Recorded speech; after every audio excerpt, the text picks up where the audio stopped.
For liquidity, gross risk is the risk of a loss of funding, and potential mitigants include access to cash and liquid asset reserves, including routine central bank facilities. Banks entered this crisis with much stronger capital positions than ahead of the last global crisis in 2007 to 2008. However, the strains on households and corporates will likely lead to a steep increase in loan loss provisioning if this is not already happening. For some banks, this will expose profitability as a weak spot in their solvency profiles, and their limited means to absorb losses via the income statement means that sustained pressure on asset quality will raise the risk to their capital, although with some variation in degree of severity globally. Similarly, banks entered this crisis with much stronger liquidity than in 2007 to 2008, and unlike a decade ago, the funding pressure on most banks has been limited, benefiting from prompt monetary easing and liquidity initiatives by central banks globally. Some cash outflows have been triggered by corporates drawing down extensively on bank borrowing lines, but in many cases, these funds are then placed back on deposit. Therefore, aggregate deposit increases are broadly matching lending in many systems, leading to more liquid resources for at least the near term until these deposits may be needed. Since the outbreak of the crisis, Moody's says there have been changed deposit ratings for only a very modest 5% of the rated universe, or 49 banks out of almost 1,102. Of those, 22% have been investment grade, as we previously commented. For most banks, Moody's says they expect the impact to be less severe or more short-lived. Reviews for downgrade or negative outlooks are more likely than immediate downgrades. Since the outbreak of the crisis, 12% of deposit ratings, or 126 banks of almost 1,100 in the rated analysis across the universe by Moody's, have been assigned a negative outlook or been placed on review for downgrade. Of those, 48% have been investment grade, and also for a number of banks with speculative grade deposit ratings, the primary driver of the negative change either in outlook or rating level. You can get further updates on the Moody's report and analysis on the ProShare website. The deputy commitment to sustainability acts in their quest to deliver value to their stakeholders. She made the call while delivering her remark at the webinar organized by the Center for Only Survive Disruptive Events if they fully embrace sustainability principles, stressing that this had become even more critical during the periods of significant disruptions, such as the current coronavirus pandemic ravaging the world.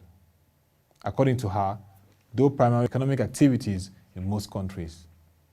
The webinar tagged CIBN Advocacy Dialogue Series 2.0 focused on enhanced sustainability banking model in the event of major economic and business disruptions.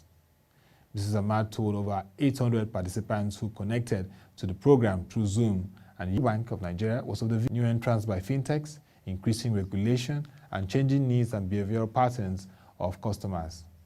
These developments have triggered very aggressive changes in the financial services industry, introducing significant dynamism into the industry's value chain, changing mode the production, delivery, and consumption of financial products and services, she asserted.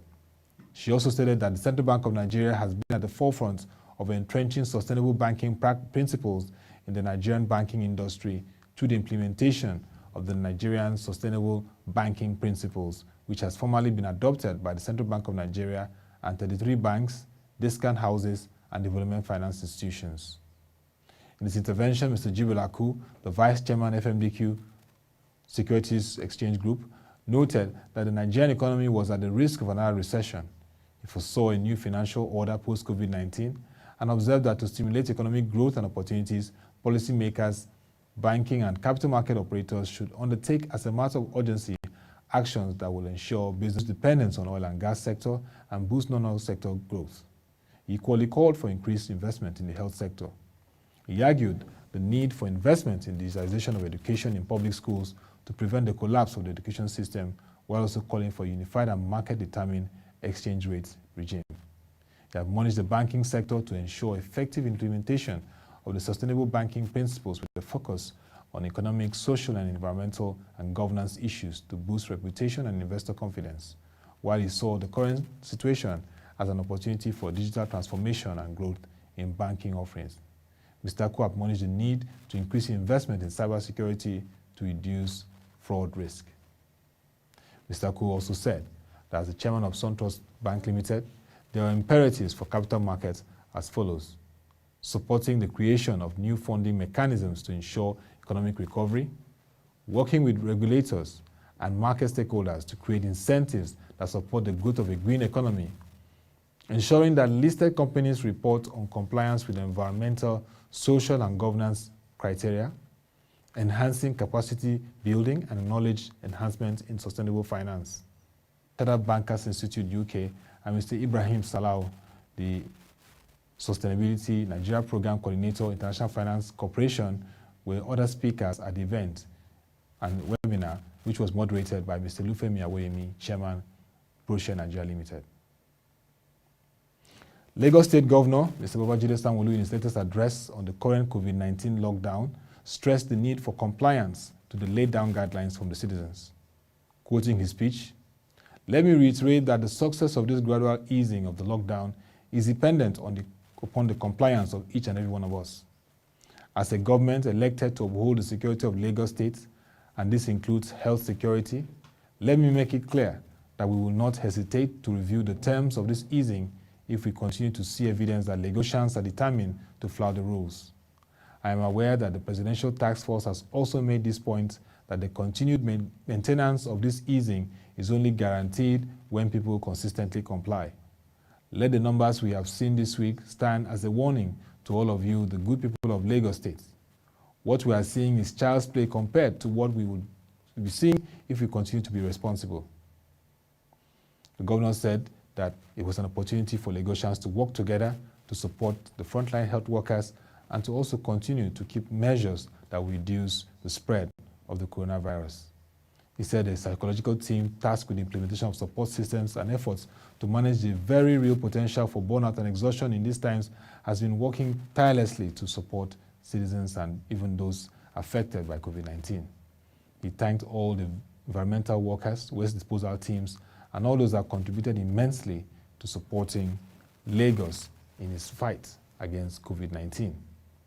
He acknowledged also and thanked those who have offered service and assured them that the state will continue to safeguard them, protect, and ensure that all facilities are in place to guarantee their security and safety.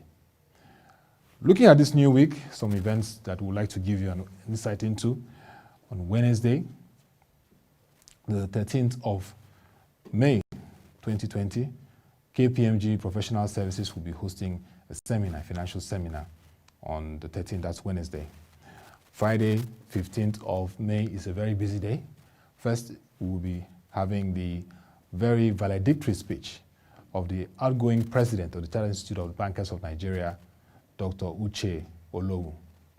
Dr. Uche Olowu has served for 2 years between 2018 and 2020 as president of the Chartered Institute of Bankers of Nigeria. So he'll be giving his valedictory speech on Friday, and that's virtual.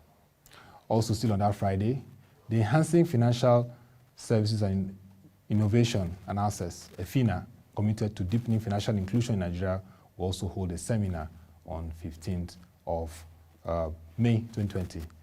Also, telecommunications giants quoted in the Nigeria Stock Exchange, MTN, will have its annual general meeting, which will also be virtual. That will be all for this edition of The Brief. You can visit our website, www.proshareng.com, to get more updates and videos and stories and analysis from our reports. You can also follow our social media platforms showing on the screen for further updates and analysis. This period of the pandemic, ProShare has packaged for you a designed and very informative platform on the COVID-19 pandemic. It's called the Corona Central Watch. All you need to do is to log on to www.proshareng.com/COVID-19 and you get all the reports and analysis you need. It's a brand new week, and so we say till we come your way again, thank you for watching. Have a nice day. Stay safe and have a very great week ahead.